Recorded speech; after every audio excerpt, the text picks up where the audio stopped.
look in my bed. I missed my bed. Look at my fucking hair. Guys, reka mbabwire. Nkeneye ikintu bita ibisuko mu mutwe wanjye. Reba ukuntu umusatsi wanjye umeze. Uzi ko hano hantu udashobora kubona umuntu ugusuka. Uzanaga ibisuko ni amayero ngahe. Ibisuko twishyura wenda niyo wakwishyura wenda like harimo na menshi n'ibikira ugiye muri salon nziza tubwende mu 50 cyangwa 80. Ibu 80. Imagine mu 80 gusuka menshi mu 80. Ariko birashoboka ushaka no kwishyura ijana. Ariko hano bagucharginga amayero 300 kugusuka ama menshi ibi bisuko by'amabyi. You get. So ndashaka gusubira muri Afrika. Ndashaka kujya muri Afrika beza abiri.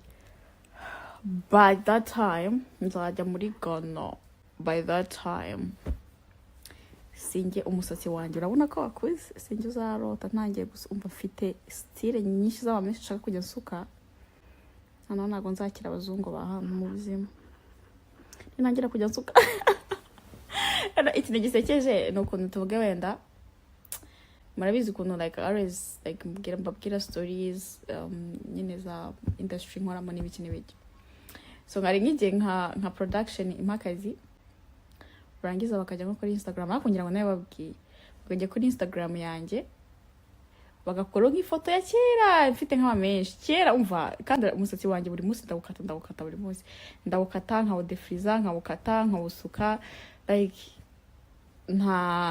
ntago mfite inoze. So bagenda bagafata nk'ifoto kuri Instagram yanjye mfite nk'ama menshi nko mu mezi nk'icuma ashize ngo can you do. So guys, I was telling you guys that I was telling you that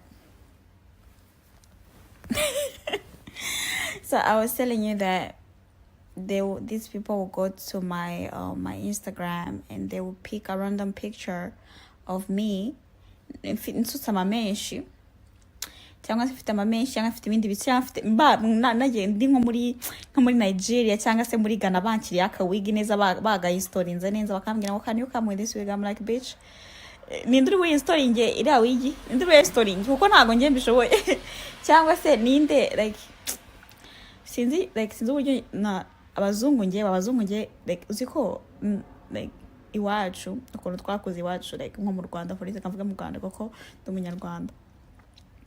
Kera kamabahe nk'urugero kera nabaga hari ikigo nabagamo cy'abana mu muhanda i Musanze bitaga Centre Mwari. Twagiraga aba visitors benshi b'abazungu aba tourist bakaza kudusura n'iki.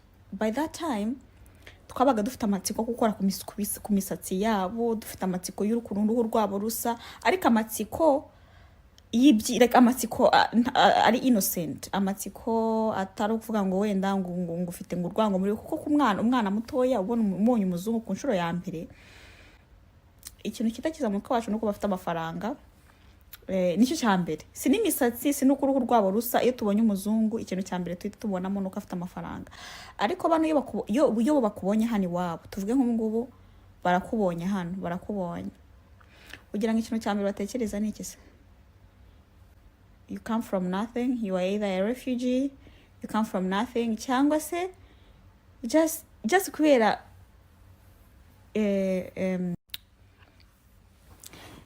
umva njyewe ndi muri modu yo kubwira abanyarwanda bose bamfollowinga no kuri Snap, niba wumva ikinyarwanda ndakubwije kuri inshuti yanjye aho kugira ngo ngewe reka mbabwize ukuri nanjye rwose nanjye mbere numvaga i Burayi ari ubuzima buri kujya i Burayi ikintu cya mbere. Reka rero mbakoragaho ukuntu muri ubu Burayi my dear, niba uzi ko nta byangombwa ufite, niba uzi ko nta byangombwa ufite byo kukuzana no kuhaba, igumira iwanyu mu Rwanda, igumira iwanyu muri Afrika, igumira aho uri hose muri Caribbean aho ari hose. Niba uri umwirabura ushaka kuza i Burayi cyangwa se reka mvuge Burayi muri Amerika, ntago navuga ntago nzi bya Amerika, ariko niba ushaka kuza muri Europe uri umwirabura ufite uruhu rwanjye my dear, udafite umutima ukomeye, ntabwo bizashoboka. Hano ntabwo baguha akazi keza nubwo ufite amashuri, nubwo warize ukarenza ku rwego sheri. Hano uziko hano hari abasomali baje ahangaha nk'imyaka 20-30 ishize, kuko batangiye kuzana impunzi z'abasomali muri za 80. You get? Ariko hano hari umwana ni generation ya gatatu uvukiye hano, ari generation ya gatatu avukiye hano, ni umufini, ari umufini kubera ko gusa ari umwirabura. Bakabatamuha akazi muri banke, bakabatamuha akazi muri polisi, bakabatamuha akazi, akabataba mu ministry, akabataba umva, akaba nta ikintu cyonyine abakazi konyine abahereza nakazi kubucakara, kwita ku bakecuru, guhehama by'abakecuru, gukubura ku mihanda, gukora amasuku. Utuzi nk'utwo nguko tudasobanutse, utuzi badashaka bo gukora. Uziko nabona sindabona abazungu barahari, ariko hoya like tubwizanye ukuri sibyo. Uvukiye hano uri generation ya gatatu, tuvuga ngo sogokuruza wawe yaje hano abyara sogokuru wawe, sogokuru abyara papa wawe, nawe uvukira hano. Imagine generation 3 kuvukira hano ni generation ya gatatu, bivuze neza ko umva uruwaho kabisa, uri muri culture regardless ya skin color yawe. You are within the culture too deep, their language, their imigenzo n'ibintu byose uruwaho kabisa. Ni kuvuga ngo uvukiye mu Rwanda, niyo uri umuzungu uvukiye mu Rwanda kuri generation ya gatatu ya kane, ushaka kumbwira gute kutari umunyarwanda, utazi culture yacu, utazi ibintu byacu byose. Ariko bakaba batagwereza akazi gafatika. Wenda ushobora kubona umwirabura umwe cyangwa babiri aba doctor ahangaha, ariko se n'abana bangaye hano barangiye bafite fucking bagiye muri medical school, bafite fucking bafite ubumenyi, banashoboye, ariko bakaba batabwa akazi kuko they don't want you to do those important jobs. They are the one doing those important jobs, so they don't have time to take care of their parents. So they will actually encourage you to not finish high school proper way, and then you encouraging kujya muri vocational school. I do understand vocational skills are very important because hano hanze ku isoko ry'umurimo iyo ari ikintu uzi gukora n'amaboko yawe berakwinjiriza. Ariko kubera iki bapushinga cyane immigrants cyangwa abana batari abazungu ngo bige ibintu byo kugira ngo bazakuru tuzi ibo badashaka gukora. There is only few Finnish people, few white Finnish people batwara amabasi, batwara za gari ya moshi, batwara taxi, Uber, Bolt. Babe, only 5% I think. So no kuvuga ngo bakwencouraginga kwiga tuvuge kwiga vocational skills, tuvuge wenda kwita ku bakecuru byita practical nursing. It's not even fucking real nursing, so that means you cannot actually work in a hospital as a nurse. You can work in a healthcare nkuko twakwita dispensary wacu, ariko ntiwemerewe nyine perform kuko ntabwo you have not been given proper medical education, so you cannot inject someone, you can give them medicine blah blah blah, ariko ugomba kufite umusupervisor. So you are basically an assistant, you are basically there to fucking gucakara no kumucakara wibihe. You get? Ngiye navuga ati hano hantu yego hari opportunities bitewe n'uburyo ubibona we ku giti cyawe, ariko njye ku giti cyanjye numva uburyo ninjizamo, uburyo mfitemo income yanjye, uburyo ninjizamo n'iki ni byiza ko ngira freedom yo gutraveling. Igihe cyose nufite nshaka kujya muri France nkajya France, niba nshatse kuza muri South Africa njya muri South Africa. Njye nshaka freedom gusa yo gutraveling, ntabwo nshaka kuba i Burayi. Ntabwo ariyo ntumbero yanjye. Njye ndashaka freedom, ndashaka n'amafaranga. So ahantu hose nshoboye kuba n'amafaranga muri Jamaica right now, I'll be in Jamaica right now. If I can get money in fucking Cote d'Ivoire, now and the Ivory Coast right now. If I can get money in Nigeria, I'll be in Nigeria right now. I don't give a fuck where I can get money. It doesn't matter which country, as long as I have the freedom to travel. That's what I want. Ntabwo nshaka kuba stuck ahantu hamwe. Njye sinshaka gukora umuzungu, njye ntabwo nziga nkorera umuzungu, ntabwo nzakora umuzungu, sinari umuntu nzakora ku giti cyanjye.